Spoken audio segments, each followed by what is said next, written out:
welcome back to my channel. Today I am finally getting around to my March wrap up.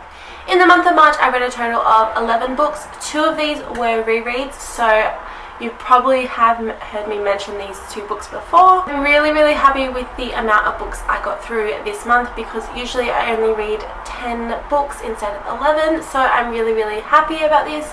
Also, in the month of March, I ended up reading one of my most anticipated reads for the year, and I was so excited to just binge that over the weekend. With that said, let's get straight into these amazing books.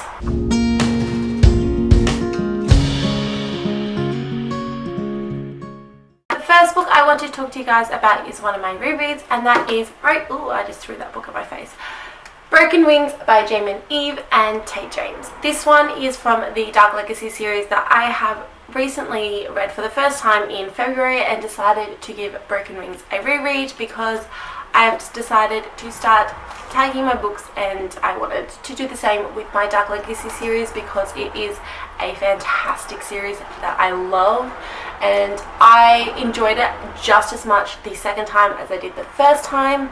It definitely still holds those dark elements that I absolutely love about these books. So if you were to read this series, please be aware that this series does contain some sexual abuse and really graphic violence, so please be aware of that. I really enjoyed diving back into this world with all these amazing characters, with Riley and Beck and Dylan. Dylan has still got to be one of my favorites from this series, but I definitely have more of an appreciation of Sebastian the second time around because although I really enjoyed him, he wasn't my favorite boy in this series, and I really enjoyed Dylan and Jasper. They were probably my favorites. They still are my favorites. Jasper's definitely probably my favorite. I just think he's so funny and I love him, even though he definitely needs to learn, he definitely learns some respect for people, which is awesome. If you don't know what this series is about, it basically follows this character named Riley, who after a car crash goes to live with her biological mother and is tossed in a world full of darkness and webs and conspiracy, and she is basically thrown with these 4 boys who are trying to make her life a living hell basically from the start. And it is a great series. It is very dark contemporary romance series, so it is definitely got those dark elements of violence and just amazing. It's just awesome. You guys should definitely check it out. It's still got to be one of my favorite series that I picked up. The next 2 books I want to talk to you guys about are from the same author, so I kind of want to mention them together. And the first one is The Blood of Olympus by Riordan. I finally finished Heroes of Olympus and I absolutely loved it. I love this series. This one has got to be my favorite Percy Jackson series so far. I just like the whole range of diverse characters and personalities and relationships in this series. I also really enjoy the plot. This plot is so much more complex than the Percy Jackson series, and I'm loving it a little bit more than the Trials of Apollo series as well, but I've only started that on the first book, which I will be talking about in a second. And I absolutely love the conclusion and how it leaves it open-ended for these characters to be introduced, as well as having some of my favorite Nico moments in this series. In this book, I should say, and I absolutely love that about this series. Obviously, I can't say too much about it because it is the final installment of the Heroes of Olympus series. It is book 5, so I can't really say too much about it. I can't even really say too much about the first series if you haven't read Percy Jackson, but this universe basically starts off with Percy Jackson, who finds out that he is half demigod, half god, and ends up going to this camp for demigods. And that's all I'm going to say about the series because that's all I can really say, but it has a lot of Greek mythology ties and adventures and romance and witty banter and hilarious comments. And that's probably why I like Percy a lot as well, because he's hilarious. Riordan does a fantastic job of writing and intertwining the Greek mythology ties into the series and making it his own, which I really enjoy about it, and creating these amazing characters that is just awesome. I really enjoyed it the second time round, and I'm glad that I finally did, so I can go on to the Trials of Apollo, which is the first one. I have read the first one, which is The Hidden Oracle. I really enjoyed this one. Technically, you don't have to really read the first two series to go into this one, I don't think. So far, I feel like if you went into this one, you wouldn't be lost. So if you wanted to start with the Trials of Apollo, you definitely could. It basically follows Apollo, hence the title, who is basically cast out from Mount Olympus for a mistake that he makes and is made mortal. And it follows his adventures to basically get his mortality back, I guess, and follows his adventures that he has to solve and these trials he has to do. And he's not my favourite protagonist, but he definitely is a new and fresh look at the universe, because you don't often see things from the god's point of view, which was really refreshing. Having him have to deal with his mortal capabilities was really interesting as well, and his companion was definitely something new that I haven't seen. Like, she's someone that you wouldn't really have in the other series, which was really interesting, but she's not they're not my favorite characters, but I'm still enjoying it quite a bit. I haven't read the rest of them, but I'm looking forward to doing so, because this one has quite a few interesting plot lines that I wouldn't have guessed the first time around. I knew it was happening because it's my second time around, but I really enjoyed it. The next series I want to talk to you guys about is the Splintered series by A.J. Howard. The first one is Splintered. Oh, there goes one of them. First one is Splintered. The second one is Unhinged. The third one is Insta. So I'm just going to hold up Splintered. So I picked this up after seeing this in the I almost said bookshop. Bookshop. I saw Unhinged in the bookshelf and fell in love with this cover, because I mean, look at it. And then ended up buying that one by accident, and then had to buy the first one. So I had to wait a while to start them, but they were worth the wait because they are absolutely amazing. They are basically a Alice in Wonderland retelling, but they have a very dark twist to them. What I really liked about them is they kept that weird and create nonsense kind of style that Lewis Carroll has in his Alice in Wonderland book, but then also putting this dark twist on it in the story, and then having these amazing characters that really go through a lot. It was really interesting to see what is going to happen and how they're going to solve this, and all the plot lines and plot twists that happen in just one book is awesome. I really enjoyed these characters. I didn't like Jeb in the first one because he made some choices and said some things that I was just not here for, but that being said, he did grow on me, and I became to really respect and love him as he went through some character development by the third book, and I absolutely loved him.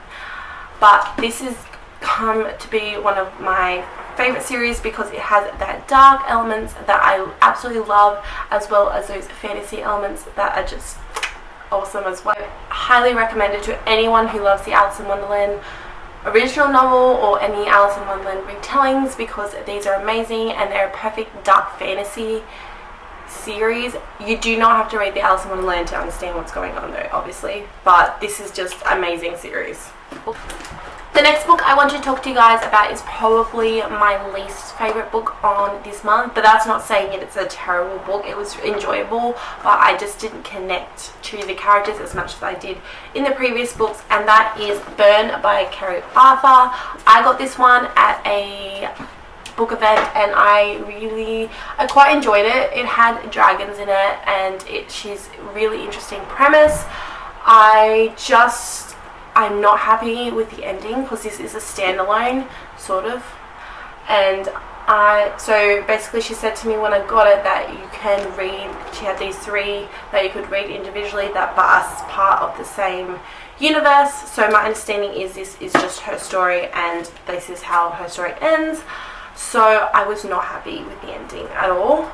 I felt like there was a lot of things that came unanswered, which I believe in a standalone should not have that many open-ended questions, but they did. So, and I feel like a big plot point in this book was never answered. It was brushed under the rug, which I did not like about it. I was so disappointed because I really enjoyed the majority of the story, and although I didn't connect to the characters as much as I did with the other books I've talked about, I did quite enjoy her character.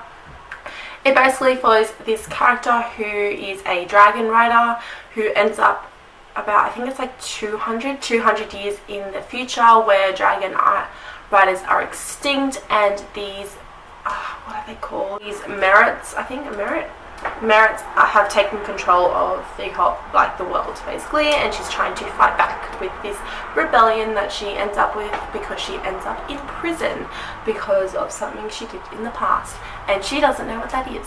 So I quite enjoyed it, but unfortunately it just didn't hit the mark with the ending, and which really was so disappointing because I was quite enjoying her character growth and her understanding the new world that she's been thrown into. The next book I want to talk to you guys about is one I have already mentioned quite a bit, and that is Mixologists and Pirates by Frost K. I also picked this up at one of the book events and was not expecting to quite love it as much as I did. I really enjoyed her character. I think that was the huge selling point in this story. She just has a lot of flaws and things that I can identify with. She has anxiety and she understands how to deal with it, and she helps others through that, as well as having this irrational fear of flying, and that is quite a prominent part of the story, her having to fly even though she absolutely is terrified. This basically follows this girl named Allie who ends up on this alien planet named Stars because she is sent to recolonize it, and then she has to make a deal to basically save her and to save herself and save her friends and to save the world. So it follows her with these aliens that she's made a deal with, and oh boy, are the aliens so amazing.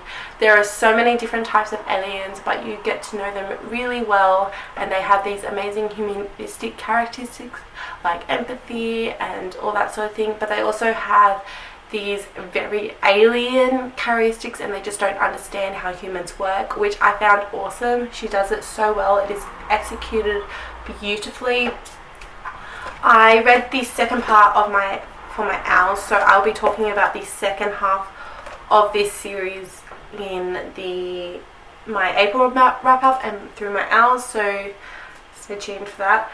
Also, I really enjoyed how this ended with the cliffhanger. I was not expecting it. It is a huge plot twist that I did not see happening, and yeah, I really enjoyed it. The next book I want to talk to you guys about is A Monster Calls by Patrick Ness. This one was a very unique read because it is a graphic novel-ish. Like, it has the words, but then it has some amazing artwork in it. I should find a really nice one. Artwork like this, which is really cool. This one deals with a boy who is having to deal with his mum who has cancer, and it deals with him talking to this monster at night basically, and it has some amazing quotes in here. I tagged so many of them. It is really heartbreaking. It made me cry so much, but it was so beautifully executed, and the way they tackled the subject of grief was just phenomenal. It was a very unique take on it. I hadn't seen it expressed that way before in a story, and I absolutely loved it. It's just amazing, and it's so dear to my heart already, and I've only read it for the first time, so I was really happy with how this one was executed, and I highly recommend it to anyone who wants to read a beautiful story about grief. Alright guys, we are down to my very last book, and I think you all know what this book is going to be. Chain of Gold by Cassandra Clare. Now, this book is probably one of my favorite Cassandra Clare books ever written. It is just so well executed with a huge range of characters that I just absolutely love. They're just so flawed and so complex and have so many different layers to them that I just love. And this story It wrecked me. Oh my gosh. I was expecting it, but not that much. But I'm absolutely glad for my heart to be stomped into two and Ted and Heart Off by Cassandra, because it was just such a beautiful story and I absolutely love it, and I cannot wait for the second book. For you guys who don't know, this one is the sequel to the Infernal Devices, so basically follows those cast of characters' children, and it is set in Edwardian, Victorian London, I think. It's just amazing, and it follows all their adventures as they have to basically solve the biggest threat London has ever seen, which is really cool, and it was really unique way she's written compared to the rest of the universe, because these ones all know that they're shadow hunters and it's during peacetime, so there's not a lot of danger in the preset of the story, and then obviously things happen, and I absolutely loved it. This is one of my favorite books of the year so far, and I'm so glad I picked it up. Alright everybody, that is it for my March wrap up. If you like what you saw, definitely subscribe and ring the bell to get notified every time I post a new video. As always, I'll leave all my social media in the description box down below. But until next time, guys, bye!